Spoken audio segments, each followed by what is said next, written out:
Another Bulls season has come to an end, and it's another season where the Bulls have sat right in mediocrity. But just how long have the Bulls sat in mediocrity, and how much longer can we expect it to go? We're going to take a look at all those things. Plus, we're going to look at the Chicago Bulls draft pick status with the season coming to an end. We're going to get into all that, plus the mailbag, right after this.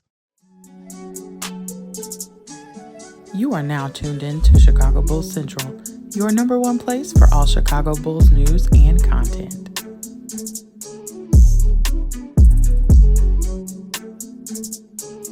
What's going on, Bulls fans? Welcome to another episode of Chicago Bulls Central, your number one spot for everything Chicago Bulls related. I'm the host here, Haize, but more importantly, you guys can follow the channel at Bulls Central Pod on every social media platform we happen to be on. With that being said, let's go ahead and get into this content for today. So the Bulls season has come to an end, and we already know they finished the season 39-43, one less win than what they had last season. When you look at kind of breaking down that further, the Bulls played over 44 clutch games last season. Over half their games were clutch games. The Bulls have a record in that of 27-17. They were also 34-29 since the 5-14 start, and the Bulls had a 10-15 record with Zach LaVine, right? And so these are all raw data numbers that AK and Eversley should look to use to see how much improvement that they need to make to the team. Now, I will say this, as down as I am on the way that this season has went for the Bulls, I said it in yesterday's daily episode, which dropped after the game rather than before, like we normally do. But I said even then that, there is a chance that this Bulls team could have been a 7th seed, could have been an 8th seed, could have maybe even been a 6th seed, right? If they had started off the season with a much more respectable record. But the Bulls front office still has to look at the data that they have available, and make some tough decisions. We cannot bring everyone back. And I understand, I see a lot of you guys, and I hear the concern over the Bulls running it back. They can't do that. The luxury tax is just not going to allow them to run this exact same roster back. Now, that doesn't mean that huge changes have to happen, but I think when you look at kind of going into the offseason, before the play-in, this may change a little bit after the play-in, wouldn't expect much. But the Bulls do have to make decisions. We already know. Zach LaVine, what happens? Last report that we heard is that the Bulls still plan on exploring the Zach LaVine trade market in this offseason and revisiting that. And there could be some teams that are back in on the table. With teams having a little bit of cap space, not having to match the full salary of Zach LaVine, it could present some opportunities there. There also don't overlook teams that do maybe fizzle out early in the playoffs and have a disappointing exit, and then may look to pivot and make a major change to their roster. But overall, the Zach LaVine piece is one of the first big pieces that the Bulls have to look at and decide what they're going to do. Doesn't mean it's going to be the first move, but it may be one of the first things that you look at to see. And then you also have the questions on free agents with DeMar Rosen, Andre Drummond, Patrick Williams, right? DeMar Rosen, who is probably going to win the Clutch Player of the Year award this year and has played a whole hell of a lot of minutes for the Chicago Bulls, actually led the minutes in the NBA at 2,984 minutes, almost 3,000 minutes played by DeMar Rosen. Had he not missed any games this season, he would have been over 3,000 minutes. That's the most by any player since in the 2020s so far. So, DeMar has played a lot. He scored a lot. I think he scored 58 minutes in points in overtime this season. DeMar has balled out, and I've never. Not say never. There are things about the way that DeMar DeRozan performs on the defensive side of the ball you can absolutely knock. But the things that he does well, he's never been a defender. The things that he does well, he's still doing at a really high level. Won't necessarily I guess you got to call it elite, right? And so that's a question that the Bulls have to ask themselves. What is the price? Because it's not if he's earned a contract. He has. What's the price we're willing to pay for DeMar DeRozan for the Chicago Bulls team? And does that change if you're able to move Zach LaVine? How much does it change if you're able to move Zach LaVine? Patrick Williams, I think that ultimately, unless Patrick Williams and his agent, because of the injury, unless they take a more team favorable deal, I kind of expect Patrick Williams to have to go out and sign an offer sheet elsewhere, and the Bulls match that offer sheet is what I think is probably the most likely scenario there, because I think they're going to be Patrick Williams and his agent are going to come in probably with a number that the Bulls are not higher than what the Bulls are feel comfortable paying. So they'll let the market set the value. But I think either way, they'll match that contract offer with Patrick Williams. They're just going to kind of let the market set that and see what happens there. And then Drum, I think it comes down for Drum is what the Bulls do in the draft. I think if we see the Bulls draft a big in this upcoming draft, that points in the direction that Andre Drummond's probably just not coming back for this team. And so, that could be, depending on who they draft, where they drafted at, that could be a plus or a negative for the Chicago Bulls. But I think that's what it comes down to. And, looking at other moves, does Lonzo Ball come back? If he does come back, how much is he able to play, right? Those type of things. So, this, like I said, gives the Bulls a lot of data. It also gives them definitely wiggle room for an excuse to run this mainly back, but they just can't run it 100% back. So we'll see with that one. But, in talking about running it back, one of the reasons that me and many other Bulls fans that don't like the idea and the concept is because of how long the Bulls have just been the middle of the pack team. When you look at since the Bulls last won a title, which these numbers are mind-boggling at this, the Bulls have had 936 losses. 936 wins, but 1,121 losses in that time. That's a 45.5% win percentage, which is basically a 37-45 win record. We've had 9 winning seasons and 13 losing seasons and 4 or 500 seasons over that amount of time since the Bulls won their last title. We have 350 win seasons in that time period as well, 12 postseasons, 13 seasons without a postseason, and 1 Eastern Conference appearance. So when it comes down to it, the Bulls have been the definition of mediocrity since we won our last title. And really, when you look at that, how many of those wins came during the Derrick Rose and Tom Thibodeau era, right? Because we had several times where we had the best or second best record in the Eastern Conference, and one time we had the best record in the league. You take or make those years more kind of average to what the Bulls have, and we're way worse off, right? If it wasn't for that period of time, and then of course, the Baby Bull era when we had some solid win seasons there. But it's just the Bulls have just been this team that have lived in the middle for so long. So it kind of adds a little color on why Bulls fans are so tired of just living in the middle of the pace. There have only been a handful of teams with worse records than the Chicago Bulls since the 98-99 season. That's Atlanta, Brooklyn, Minnesota, New York, Charlotte, and Washington. That's it. The Bulls are 24th in win percentage over that time period since the 98-99 season. The struggle has been real.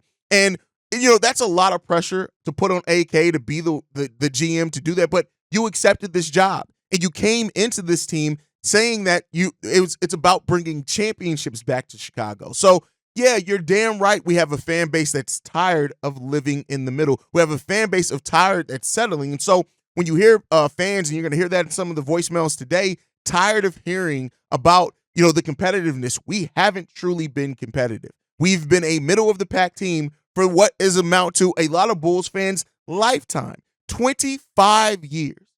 25 years of basically being in the middle. That's where we sit right now. Yeah, like I said, there have been a couple of years in that where we had the best record or one of the best records in the NBA. You can't take away from that. But for the most part, we've sat there in the middle. 3 50-win seasons in 25 years. 3 of them.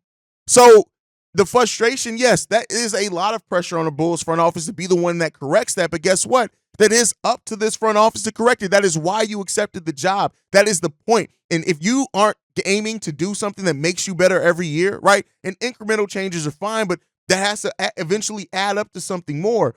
This front office continues to just punt. And that's the overall problem with where we are right now. 25 seasons of being in the middle. 25 years. I'm 37 years old. 37. I had 12 years of my life where the Bulls were a solid franchise, and really, there's really more like 8 to 10, right? Because it's just, at the end of the day, we just deserve more, and we all know and understand we deserve more. Hell, the front office understands that we deserve more because they tell us about it every chance they get. We just haven't gotten there yet. And that's where things sit with this team right now, is that what is it really going to take, and when are we finally going to get to be that team that's respectful? And this is the thing. Bulls fans would be happy with a consistent team that fights hard, right? Yeah, eventually we'd be like, all right, when are we going to get over this hump? But this team and just the constant disappointments, and yes, there are reasons why for that. We just got to find a way to get over this hump, man, and hopefully it comes sooner rather than later. And one thing that could help the Bulls get there a little sooner rather than later is hitting on their next draft pick. And so with the season ending, right, the regular season ending, we kind of know now there's still some fluctuation in what can happen with the play-in. The play-in tournament adds a little bit of more complexity to it.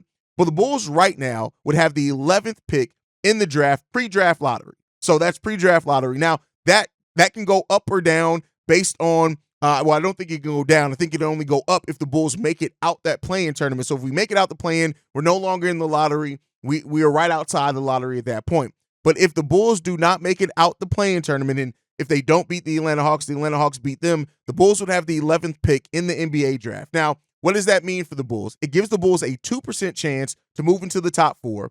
To move into the top four, and a 9.5% chance. Sorry, let me correct that. A 2% chance to win the lottery, which is the number 1 overall pick, and a 9.4% chance to move into the top 4, right? And that's with them kind of flattening out those lottery odds. Now, had the Bulls finish at number 10 rather in the Eastern Conference rather than number 9 in the Eastern Conference, they would have had a 13.9% chance to finish in the top 4 and a 3% chance to land the number 1 overall pick. Very drastic changes there as far as that. That's almost a 5% difference when you look at it. So that's what it comes down to for this Bulls team, right? Is that, that's where our lottery chances sit right now. Now, we'll do another rehab over that once we figure out where the Bulls are going to finish in that play-in tournament. But right now, the Bulls are slated to have right outside the top 10 pick. And there's some, like I said, this isn't a draft where you're getting superstar talent throughout the top 10. You probably got about 2 players that maybe have the upside on paper. There are always some players that end up being a superstar that you didn't expect, right? But it's important that the Bulls get this draft pick right. Now, we won't immediately know if it's right or not. That's going to be told over time. But for those that ask, that's where the Bulls draft situation sits right now. And so, that's what it comes down to, man. And we'll see what ends up coming of this for the Chicago Bulls in the draft and things like that. But, hey, keep letting me know how you guys feel. Sound off down below. Sound off in the voicemail, text messages you guys already know. And with that said, let's go ahead and get into the voicemails for today's episode. This one's from David. Hey, this is David Chalkner. Thank you very much for an excellent show that you put on, daily recaps of the game, or daily shows, and then recaps of all the games. They're very insightful, and you got a really good fan base and lots of interesting observations, very good observations. And my thought on the Bulls this year was the fight. I really enjoyed the fight, and every single game they really gave it their all, and that's there's testament to that, and that's even throughout the injuries that they incurred. And they played a lot of excellent games against the top teams. Yeah, a little disappointing to see them on the lower tier teams records wise, but it's the NBA. All things considered, the talent level's pretty good. So, there's things that we always try to assess and figure out what we can adjust. Top couple things that player-wise, personnel-wise, to me is Nikola Vucevic. On the offensive side of the ball, gives us a lot, but I really feel like on the defensive side of the ball, we give up quite a bit there, lacking in rim protection and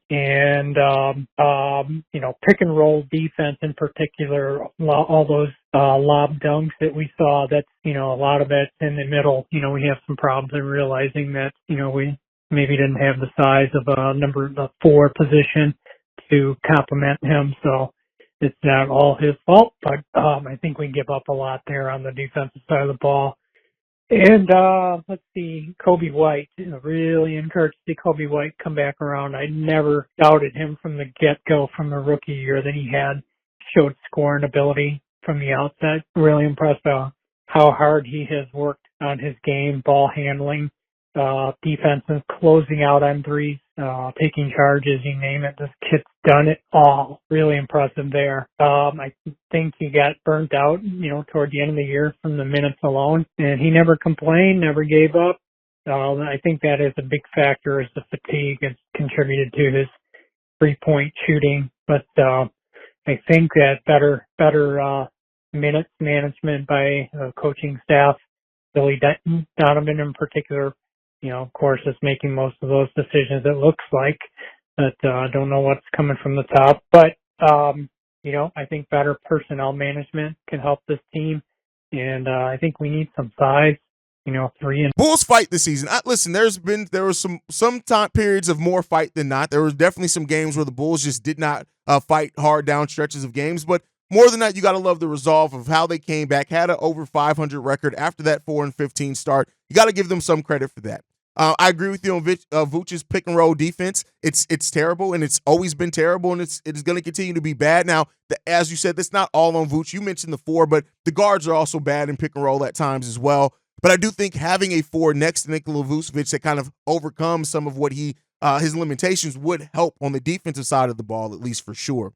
But yeah, your voicemail got cut off. I didn't cut it off. It's a 3-minute limit, so I didn't cut you off. But as far as Coby White working hard, one of the things that I don't have any questions or doubt about is that Coby White's going to work hard this offseason. He's done it every season of his career, regardless of how the season finished or his role. He's gone into every offseason trying to work on something. And hopefully he can come out of this offseason a little bit with overcoming that inconsistency part. If he can do that, I think it's going to go really well for Coby White just being a more well-rounded player and a more consistent player as well down the stretch of the season. So let's hope that he ran out of gas. And, it happens, and it's unfortunate. But Coby White is a competitor. He's a fighter, and he's somebody who loves the game of basketball. And so I hope that continues, and we see Coby not necessarily take another leap like he made this year, but just continue to kind of polish off his game and make himself a more well-rounded player. I think that's going to really go well for him. All right, let's get into the next voicemail. This one is from Blake. What's going on, Haize? It's Blake. Myself and my topic calling in. I'm really upset to see where the Bulls, ended the season at. I'm not too surprised by it. Unfortunately, with everything that happened at the beginning, kind of set the pace for the rest of the season. Trying to fight back and claw our way back into the standings. I can sit here and say statistically, if you're looking at everyone statistically, we could be a 6th seed if everything went our way. But, in the game of basketball, that never really happens. My question to you is, if you're AK or you're Acme, what are you doing to get this team turned around so that we can compete and actually make the playoffs within the next 3 to 5 years, or maybe even 5 to 10 years? Because honestly, it's just been nothing but continuity. And, the fact that they preach that so much, I'm so tired of it. Every time, continuity. The definition of insane is doing the same thing and expecting different results. And I honestly think that Acme's gone insane. No, I just want to hear your thoughts on what Acme needs to do to turn everything around, other than, making the decisions they need to make. What talent do you think that they need to bring in, and what tough decisions need to be made? Because honestly, as much as I love DeMar, I don't want him here next season. I love DeMar to death. DeMar is fantastic, one of the great players in the game, but I don't want him here next season. Don't want to take that chance on Lonzo after this next season coming up. Just free up some salary space so that we can get some big men in here that can rebound and protect the rim. But yeah, let me know your thoughts. Peace. What move can Acme make? So that's kind of more off-season content as far as like the exact moves. I want to see what happens in the draft, but I think overall is just adding more, makes sense more with this roster, right? Adding more fit to this roster. We are missing things. We're missing rim protection. We're missing some three-point shooting. We don't move without the ball, which that's more of a coaching than a roster thing. And I think ultimately we got to see first the resolution on Zach and DeMar. Those two resolutions, whatever happens there, whether they both come back, whether one of them's gone, the other comes back, I think that's going to make a lot more things clear on exactly what we need, because right now with Zach still potentially being moved, it kind of leaves a lot up in the air, because you need a lot different things if Zach's still here rather than if DeMar's still here and then the other one's gone in those scenarios. And then if they're both here, you really don't have a lot of room to really add very much of anything. So you're looking for really your young players to really continue to develop to add some more things to your team that you're missing. So but overall, just make more sense with this roster. We've been missing depth at the big man position. We've been missing rim protection. We've been missing some three-point shooting. We've been missing a whole hell of a lot of that. So I think the first thing is just make a step in the direction of adding clarity to this roster, and then we'll start getting in the nitty-gritty of like exactly what things and what players and what potential moves are out there. But I think first we gotta come to a resolution on those two things first, and then we'll be able to kind of answer that in a little bit more depth there. But thank you for that voicemail, Blake. Let's go ahead and get into this next voicemail. This one is from Matty Legend. Yo, what up, Haize? This is your man, Matty Legend. I was just thinking it's time for everybody to move up and step up. DeMar, I think it's time for him to go. Kobe, step into that closer role. Zach, coming back, take those shots that DeMar's going to leave Caruso can come into the starting lineup. He's proven himself to be a consistent 3-and-D player. Ayo can now be that six-man spark off the bench. Dalen Terry and probably Javonte Green. He can play that Caruso energy guy coming off the bench. You know, we got Pat coming back, Julian Phillips coming back, good three-point shooters. You can rely on them. At least I think so now anyway. It's just time for everybody to step up. I know we're not going to have enough to bring everybody back as far as the cap goes. So that means Drummond's probably not coming back. That means DeMar's probably not going to come back. And that leaves room. So let me know what you think, Hey. All right, see Red, man. Time for DeMar to go. I mean, like I said in the last voicemail, I think I get why you're getting at that, and I'm not saying that you're wrong for feeling that way, but I'm just saying that that's not necessarily what this Chicago Bulls team is going to do, and I think we all kind of know that, right? Like, you know that this Bulls team isn't always going to do the things that make the most sense to us as fans. So, you know, DeMar's earned another contract, and I think that if you kind of change this roster enough, maybe you can still get better out of, like, because let's be clear, DeMar has generally been good. Now, I've said before and many a times that if DeMar does walk, that gives you an opportunity to really look at how your young players step up without his absence, and also removes the safety net for Billy Donovan. But, you know, that's what it comes down to. Now, as far as Zach coming back, I won't say, I don't know. I really don't know. Like I said, per Casey Johnson, the last thing that he said doesn't mean that, still take it with a grain of salt, doesn't mean that it's 100%. That the Bulls are still going to look to move Zach LaVine once the offseason starts. So we'll see what happens with Zach. I won't say for sure that Zach's going to come back. And as I've said before, I want to bring this in as well. I don't think that the future of Zach is necessarily linked to the future of DeMar DeRozan. So I don't think that it's necessary that if Zach's gone, that means DeMar's 100% coming back. I don't think that if Zach stays, that 100% means they're letting DeMar walk. I don't think their futures are as tied to each other as what some people think. I think there are scenarios, depending on what you get back and things, that DeMar and Zach both could be gone. I won't say that that's likely, but there are some scenarios where that plays out as well. And the Bulls cap situation sucks. It sucks. And that's why you may see those maneuvers, is that, you know, we don't have a lot of ability to a lot of flexibility in our moves. We just don't. And so, you know, that also adds to kind of that frustration over where the Bulls are. So, you know, we'll end up seeing what happens there, Maddie. Thanks for leaving that voicemail. Let's get into this next one. This one's from Corn. Hey, what's good, King, man? It's Corn, man. My bad for, I know I'm late on this one, man. Hey, man, your man was work. I work. So, you know, if it get played, I'm happy. If it doesn't, at least you know I tried to get one in there. Bulls season. Terrible. I might as well say competitive. Reason why I say it's terrible, because before the season, we all picked how many games this Bulls team was going to win.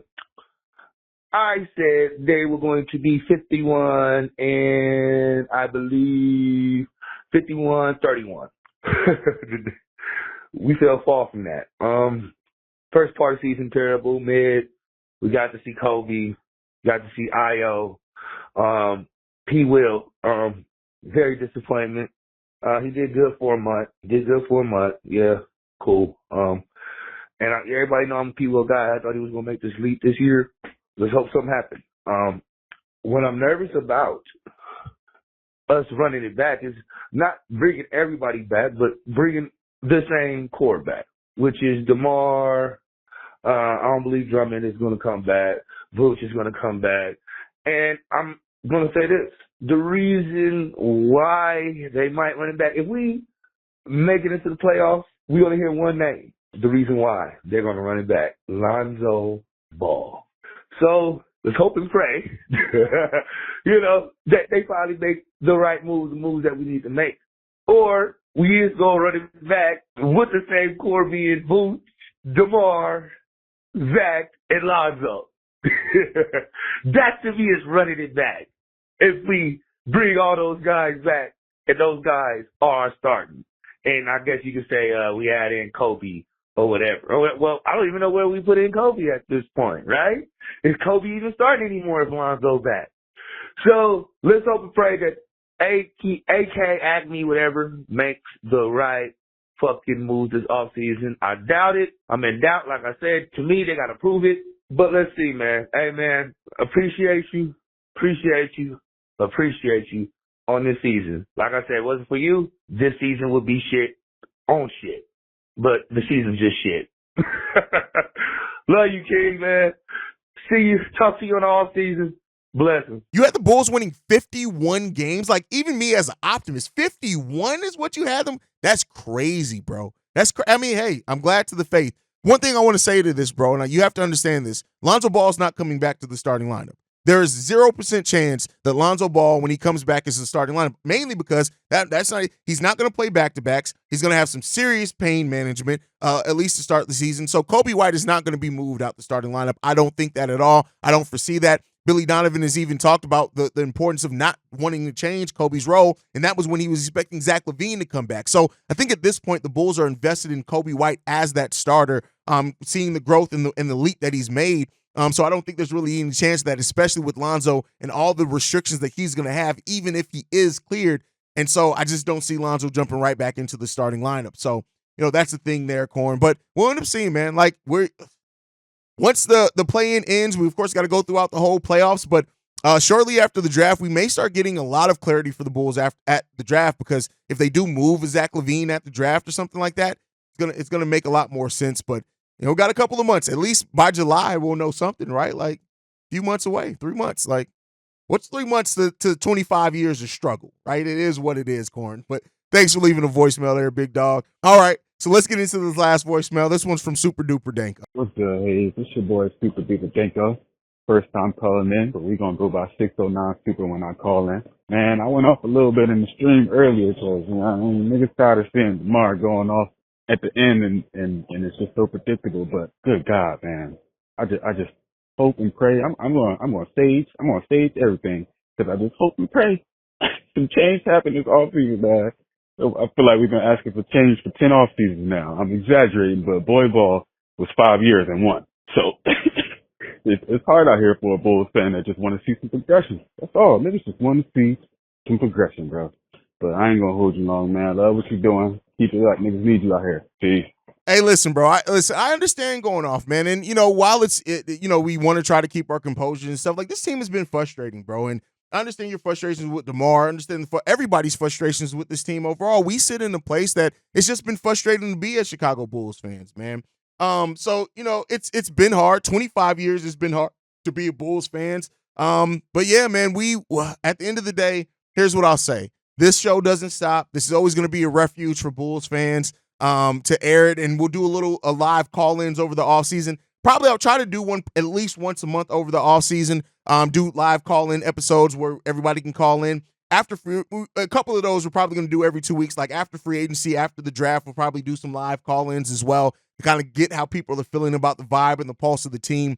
But I'm going to change my off-season strategy. So previous and off-seasons, after news drops, I pre-record a video and then I post it, right? So now when breaking news drops, signings, trades, things like that, I'm going to go live on the channel. So I think that's going to allow for a little bit more interactiveness. That's how we did the offseason this year for the Chicago Bears, and it really came Chicago Bears Central, so it really took off with a hit.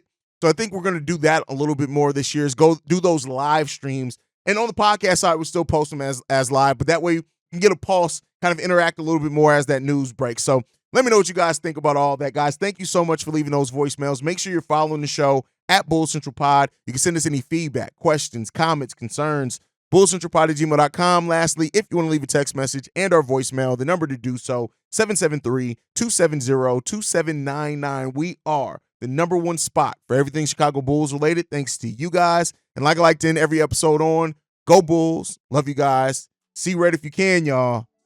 Peace. This has been a presentation of the Break Media.